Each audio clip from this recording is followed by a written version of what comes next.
this is Liz with Egghead Fixers. Today we're going to be going over how to test your charger.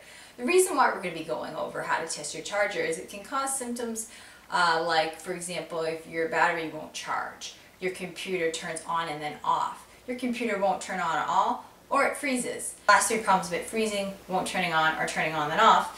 This is step 2 in a diagnostic process. So if you find that this fix doesn't work for those problems, proceed to the next fix listed in the description down below.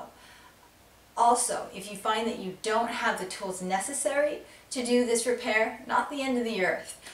You could always just go ahead and buy another charger. They cost about $10 on eBay and they're really easy to get. But anyway, that's enough talking. On to the repair. First step in testing your charger, take your multimeter, look at the dial, and you're going to select this setting right here. Once you've done that, it's time to gather up everything you need. You need your red and your black tester. You need your charger end, and it needs to be plugged into the wall, and you need to take the block and look at what voltage it says it should be putting out. For example, this reads 18.5 volts. So it should be near that if it's a good charger. It should be either maybe half a volt higher or half a volt lower. That's well within the margin of error for a charger that's working properly.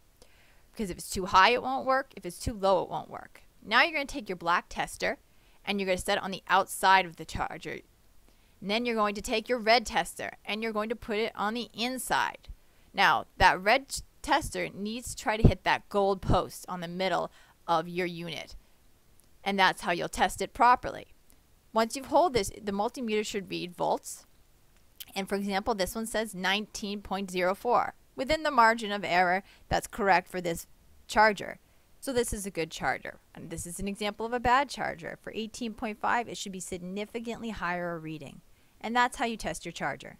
Thanks for watching our video today. Hopefully it helped fix your computer. If you have any questions or comments, please leave them down below. We'd like to answer them here quickly.